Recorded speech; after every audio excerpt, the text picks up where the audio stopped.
Hello, everybody, and welcome back to another episode of Scaredy Chat, the podcast where we talk about all of your childhood fears, plus some things that are scaring us today. I'm Kaitlin Riley. And I'm Monica Suriagi. And today we have a very special guest with us. This is why you're here, really. We have a director, writer, actress, bringer of nightmares, if you will. Everyone, Gigi Saul Guerrero is with us. Yeah, gracias. I love that. No one's ever introduced me like that, so I kind of love that. Ooh, yay! I'm glad you like it. Get used to it. Gigi, you have a new movie out right now, right? Do you want to just tell us a little bit about Bingo Hell? Of course. I'm so excited. Bingo Hell is now available on Amazon Prime worldwide, so it's a little scary, but it's exciting. And Bingo Hell is one of those horror movies 100% dedicated to our beautiful grandmas.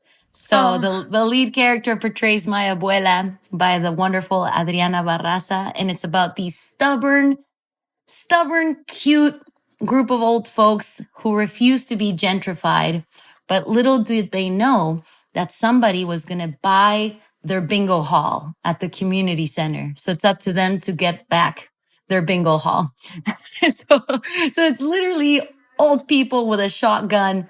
It's so much blood and splatter of slime. It's definitely a throwback to the 80s with just a lot of grandma love in the movie.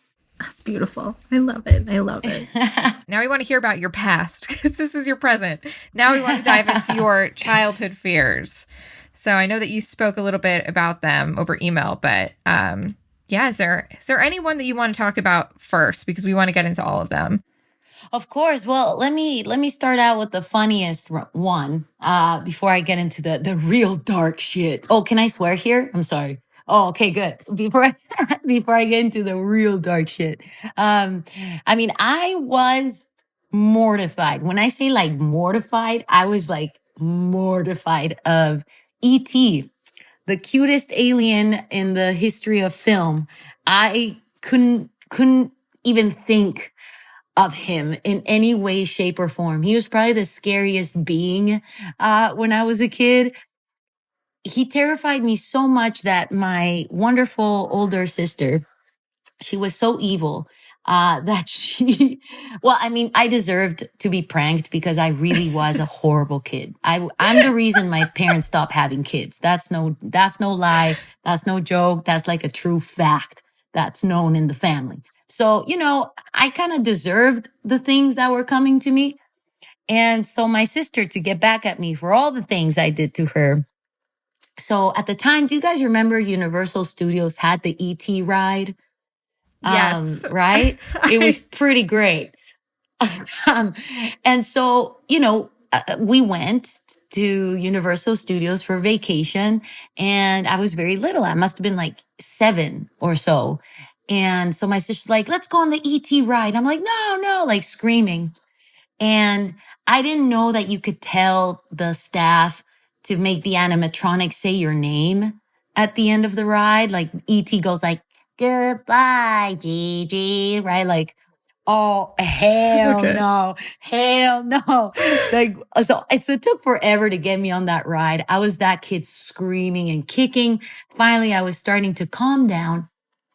And this thing looks at me and waves, and it just goes like, goodbye, Gigi. I screamed at the top of my lungs that I broke like the little like handlebars of the ride, and it became this whole mess.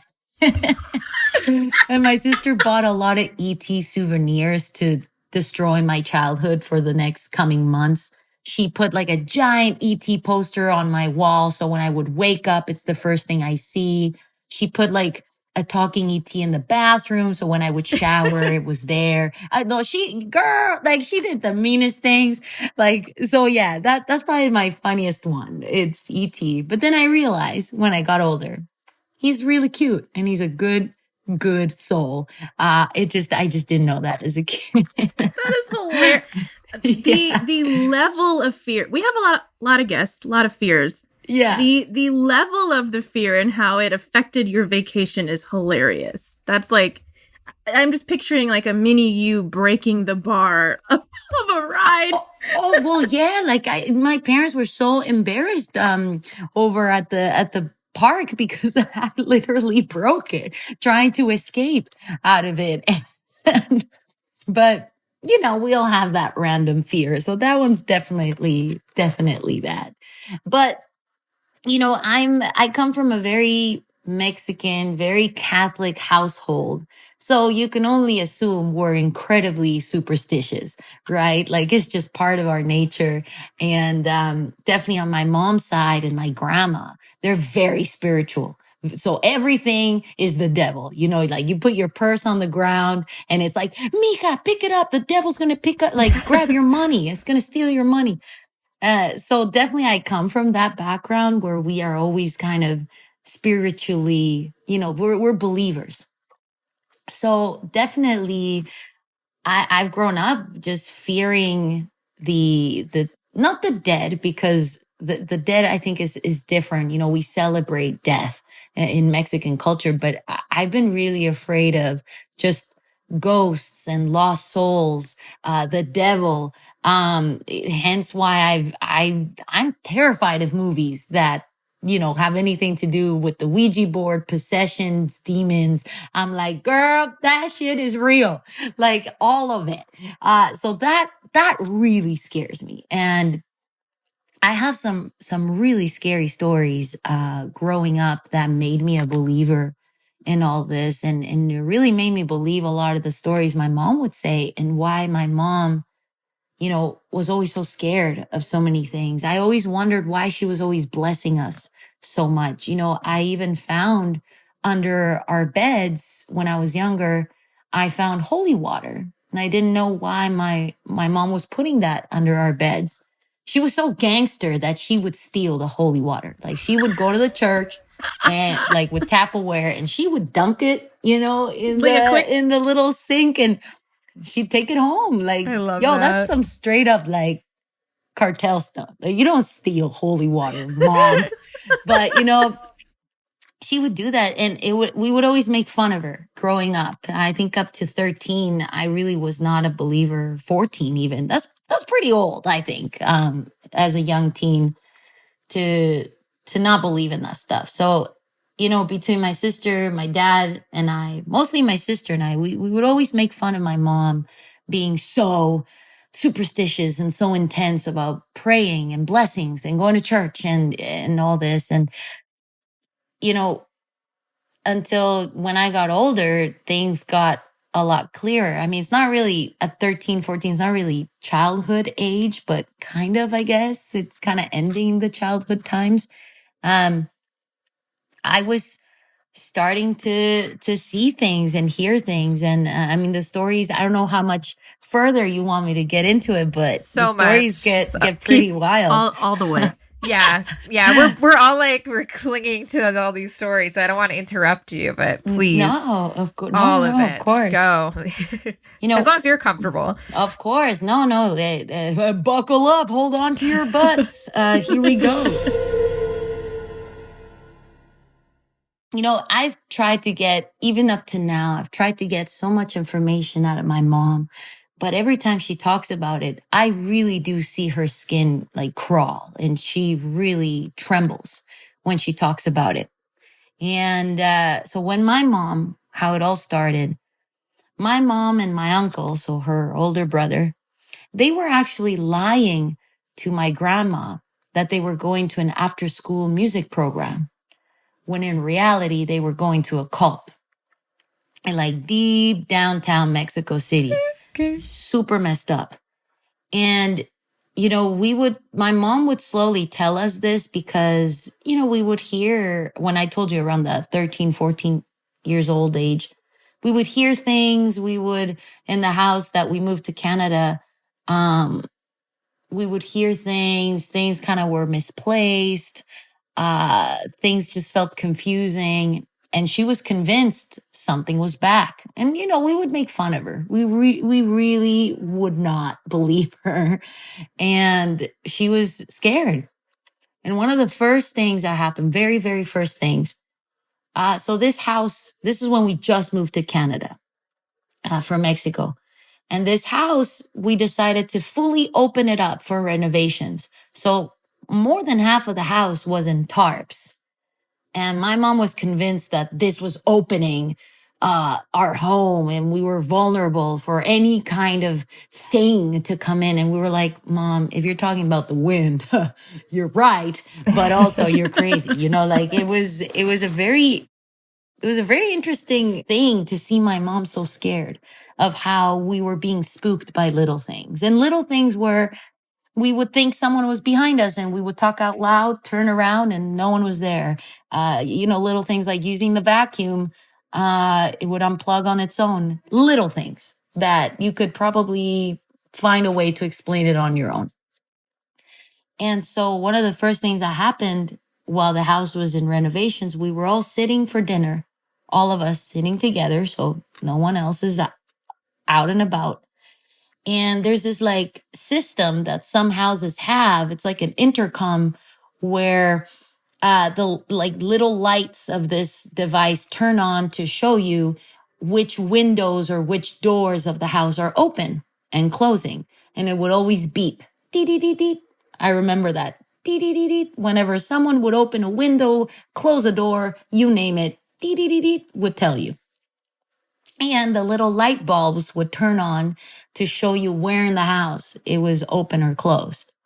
So we're all having dinner, regular day, and suddenly, dee, dee, dee, dee. That's weird. Renovations, right? Everything's messed up. Dee, dee, dee, dee.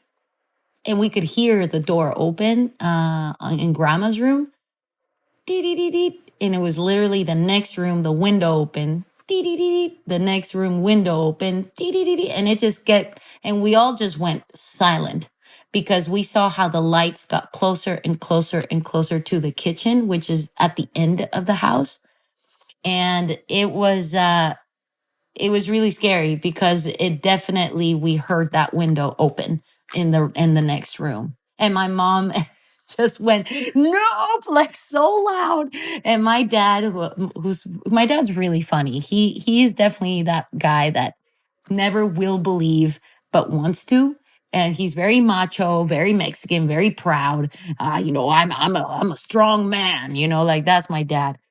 And I remember clearly he just got up and was like, well, this house is broken. I'm a go fix. And he just went and grabbed his tools and went straight to that room. And he was just talking out loud. Yes, it was the pipes. It was the pipes. Like he was just trying to not be scared, And that was the first encounter that I was like, okay, that was weird. Yeah. Then after that, this one's really, really, really scary. Where I really started to believe, and this is the first one because many, many stories happened after this, but this was definitely the one that made me go, okay, something's up. So I was feeling a little bit sick, and this is maybe a month or 2 months later from that incident and all the weird, creepy stuff. I was feeling a little bit sick, dizzy, maybe coming down with the flu, not sure. So I was just my head hurt when I was young. And and we had a pool. And I definitely was seeing someone in the pool. But when you open your eyes underwater, it's really hard to see, to tell. You just see shapes. And I kept seeing the shape of someone just watching me and floating. Yeah. And so I was convinced that I'm coming down with something, right? But I could see things. And I was telling my sister, someone's in the water. And my sister was in the pool with me being like, go to bed. So I did. I was in bed early. And that night, my mom's sleeping, everybody's sleeping. And suddenly my mom could hear this voice saying, Romy, wake up. Romy, wake up. You gotta go check on Gigi. You gotta go check on Gigi. Romy, wake up. Romy, wake up. You gotta check on Gigi. Romy, wake up. This voice. And so my mom very lightly wakes up, gets up a little bit on the bed and then as she wants to get off the bed to go check on me, this like force just completely pushed her down to the bed. And she just felt this like weight on top of her chest, like someone's knees were on her. And then God, something just like grabbed her neck, completely pressuring her neck, like choking her. And she just like she was, God. she knew it wasn't a night terror, but it looked like one. And you know, her free hands just started hitting my dad to wake up. But she's like, you know, completely paralyzed. And so my dad's like, what is wrong with you? Right? Like my dad just doesn't even know what's going on. And so he starts shaking her and she's just like completely can't move and can't breathe and feels this pressure on top of her. And suddenly this like weight just like, whoa, just like lifted off of her. And as she, you know, probably took a minute to, or maybe seconds to gain back her breath, she told my dad, go check on Gigi now. And he's like, but she's like, go fucking check on Gigi now. Okay. So my dad goes, checks on me. And in that second, while he's running to my room, the phone rings. My mom picks up the phone and it's my uncle. And he says, are you okay? That was me telling you to wake up. And I didn't know my mom, my dad, and my uncle did like some astral projection shit when they were young, like some fucked up stuff. I didn't know that. And so apparently he was the one telling her to wake up. And so she very calmly just says to him, yeah, I'm fine. I'm fine. I don't know what that was. And my uncle was like, I do. It's back. And whatever haunted them when they were teens was apparently back.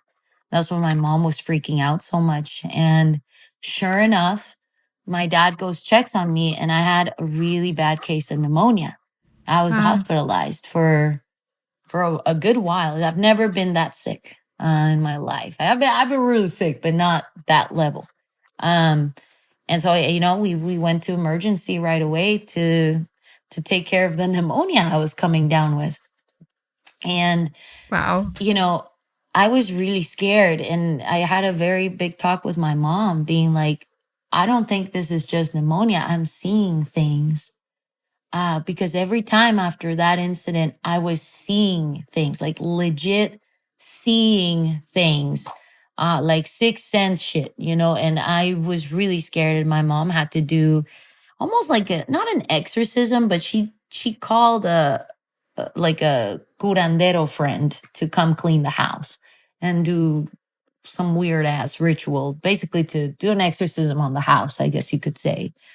And some really scary things went down. And my mom was opening up to us, mostly me and my sister, about her past. And she still today can't fully tell me everything, but I think it would make a great film, an awesome film. Yeah. And, you know, the last story I'll tell you guys, which this is the opener. Okay. This is the opener of the movie.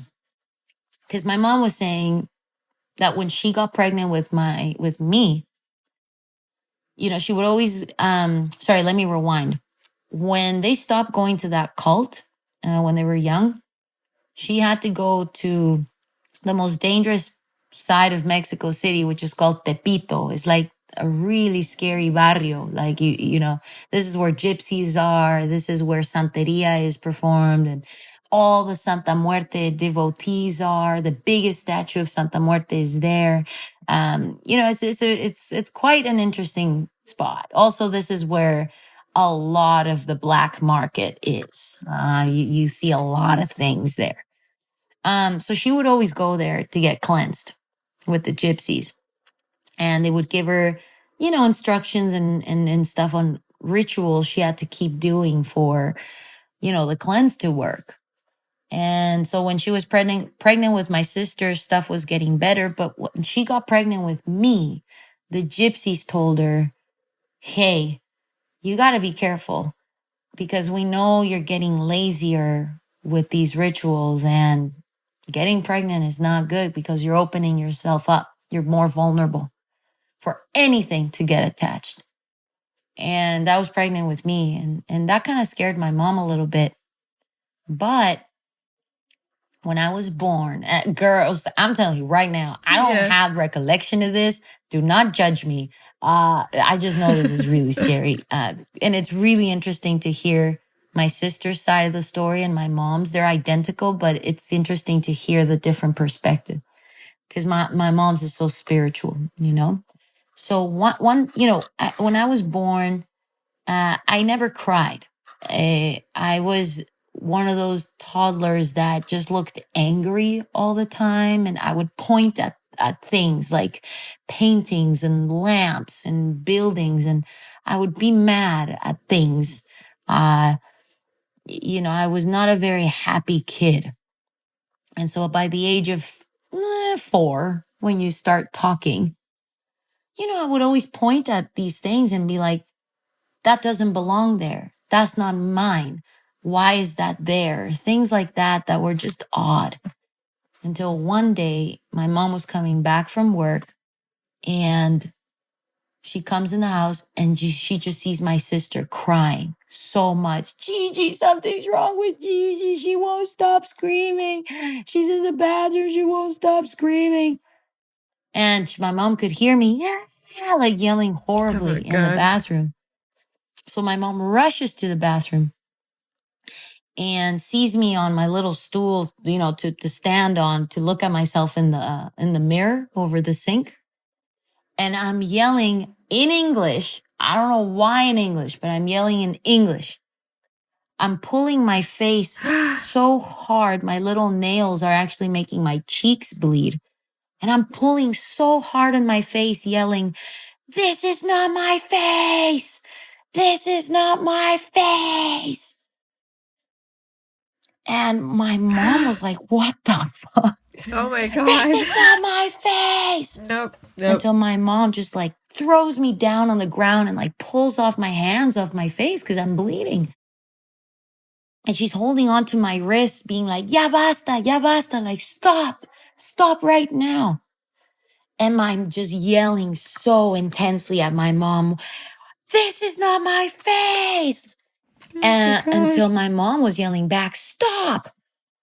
And then I looked at her really intensely and I said, "What number mom are you?"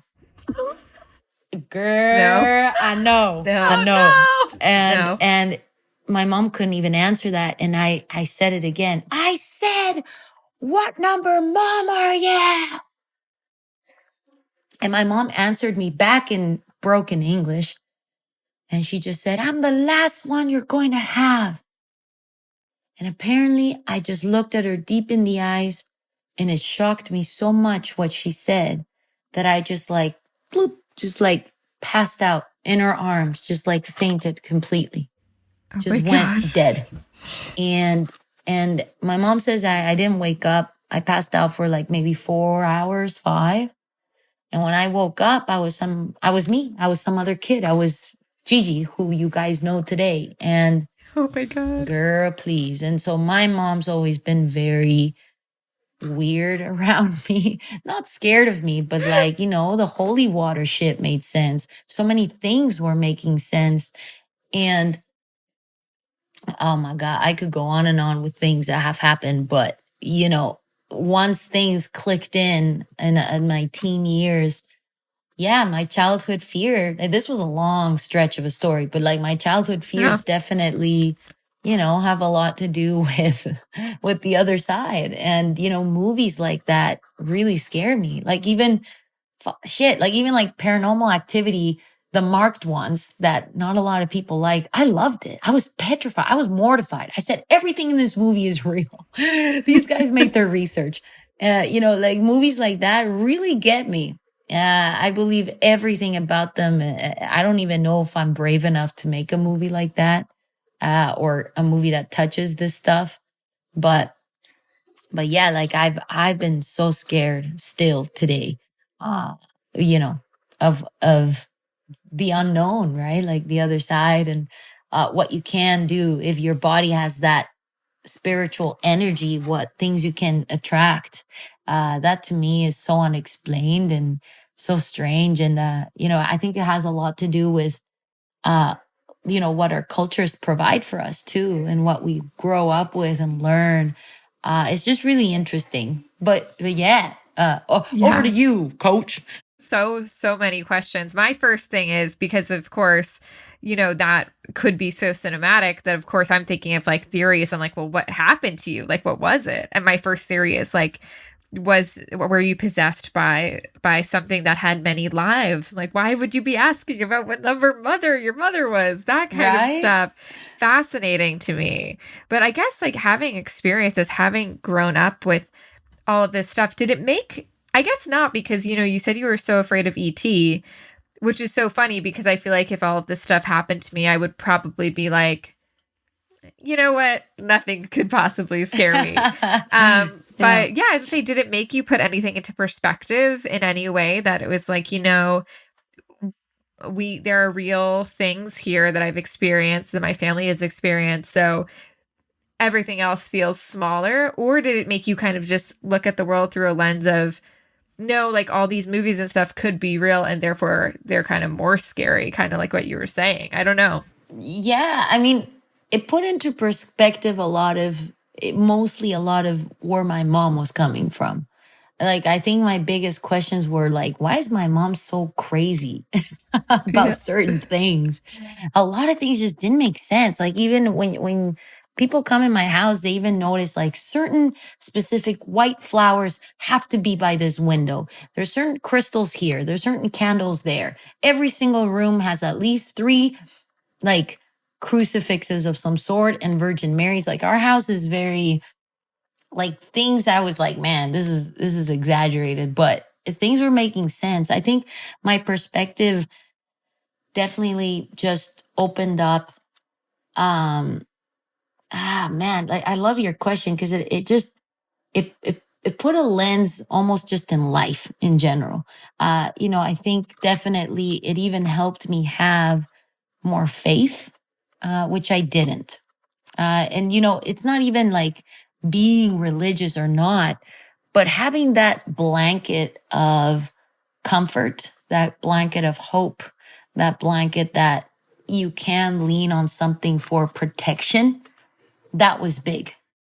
So influenced now with so many of the crazy paranormal encounters we've had in the family that I really take it into account with things that I do now. For example, even in work, I was directing an episode of The Purge and we had to shoot in a cemetery, which was like a last minute change in the script.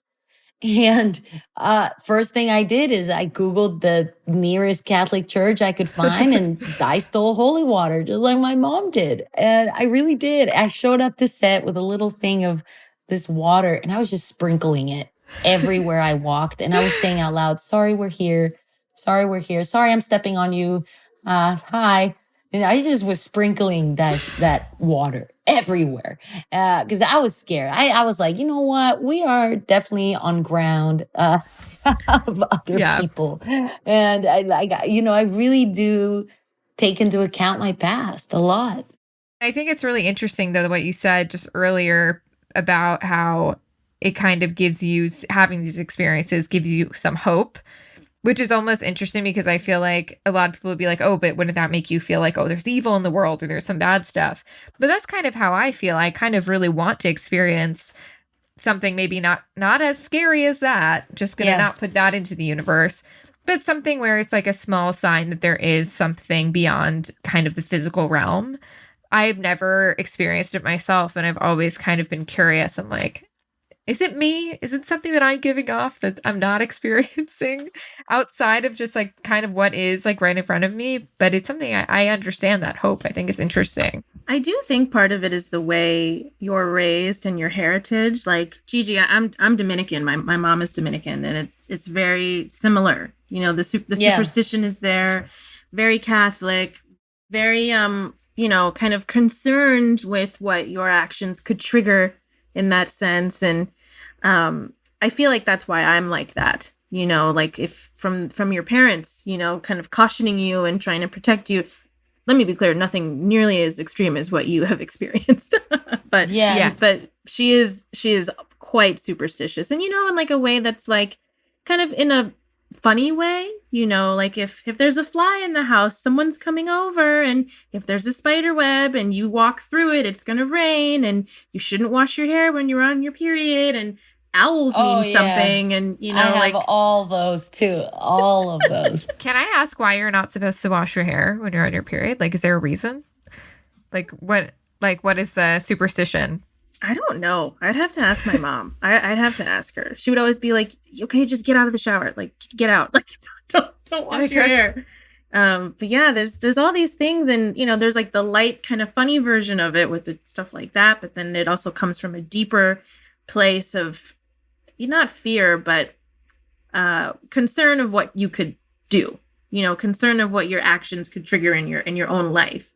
For sure. But Gigi, I'm wondering, do you feel like whatever was following your mom and her brother, and whatever was at that house, are you worried it's going to show up again?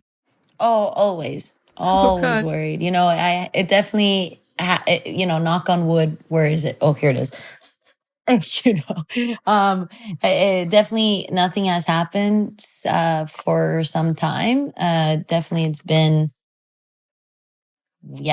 a little bit of time. Like, I think the last weird thing which I'll tell you guys the story, but definitely the last big scary thing, it's been a few years. It's been since that house that we moved. So it's been a good 6 years of nothing, just weird little things again. But that was definitely like an attack of things that were happening in that house. And I could go on and on of the really scary stuff we saw, to the point where we had to call someone, But I fear it all the time that something could come back. And what's interesting is that also our lives were really different then.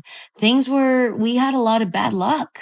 It came to the point where my dad was doing bad with money. My dad had to go back to Mexico to work.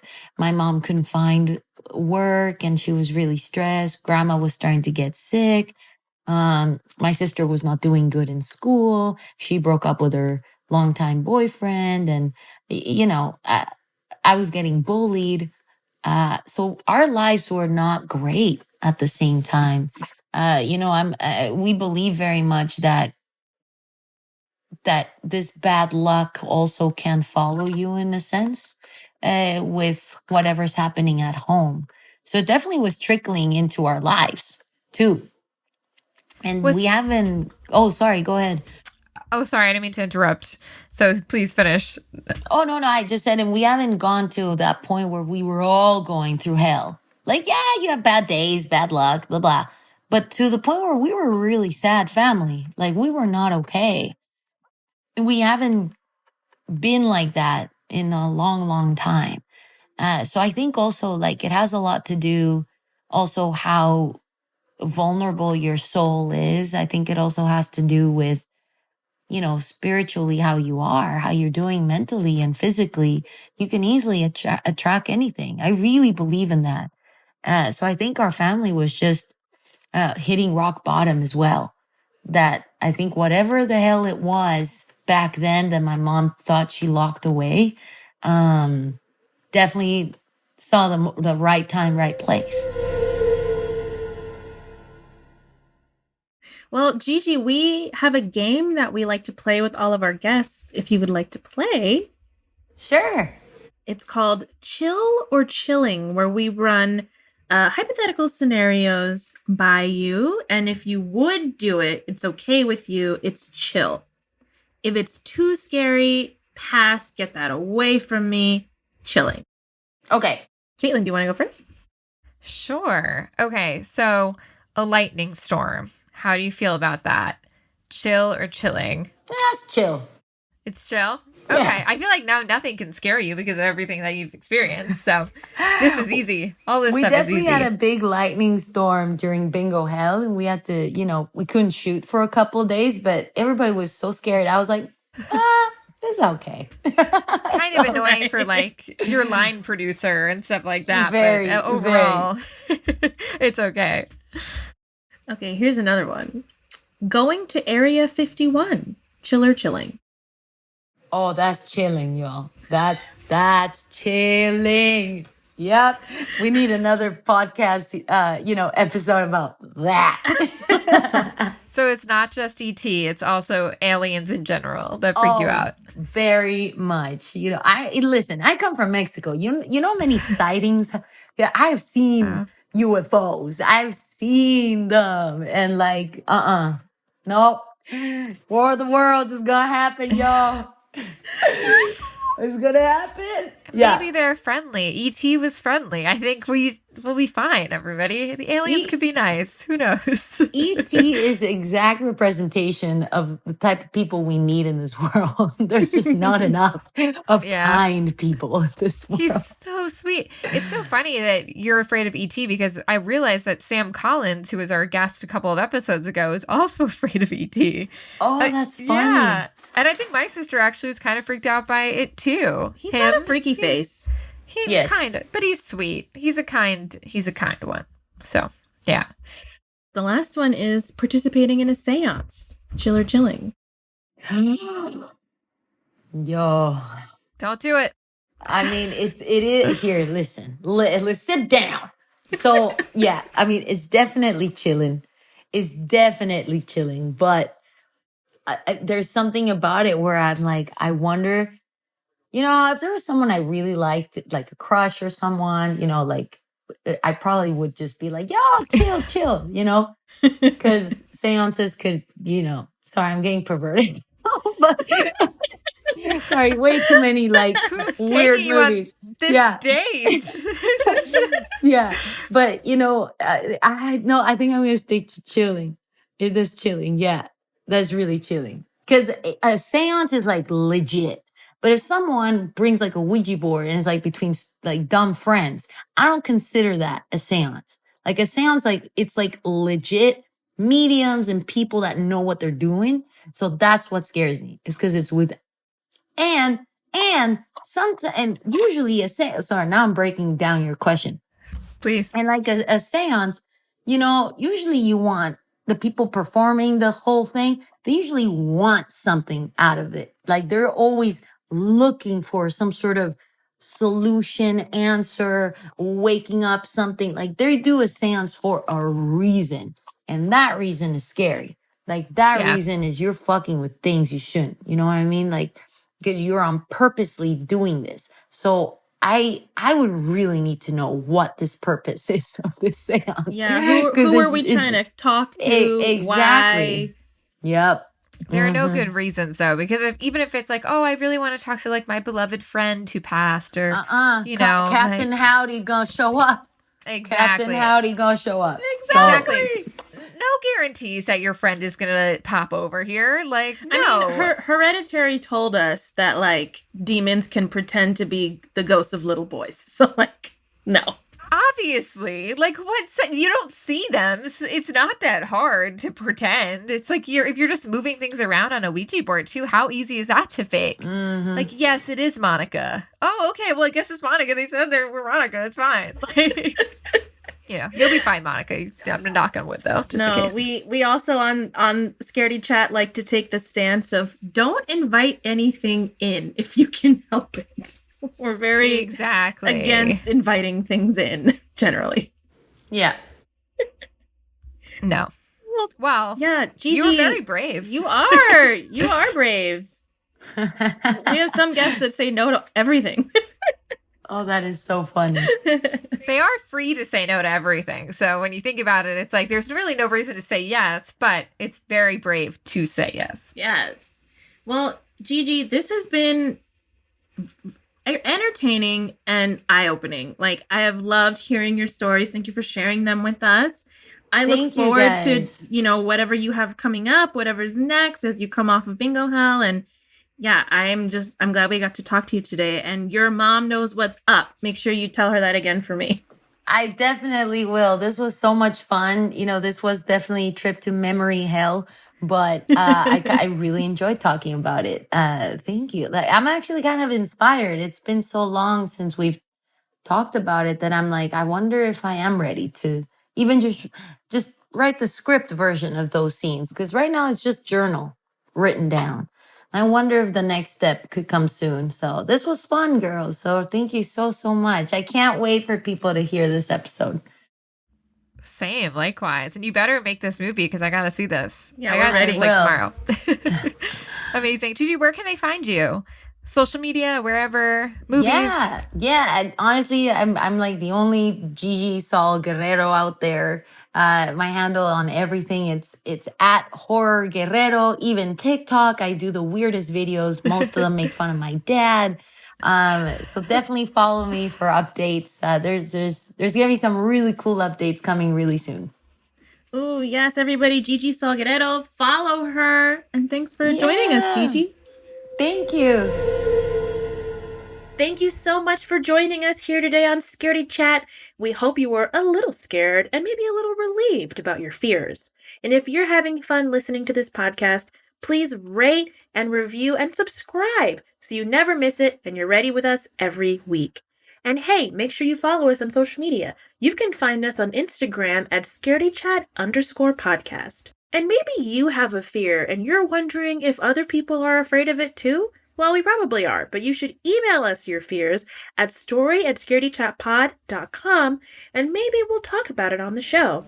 Till next time, Scaredy Cats. Bye!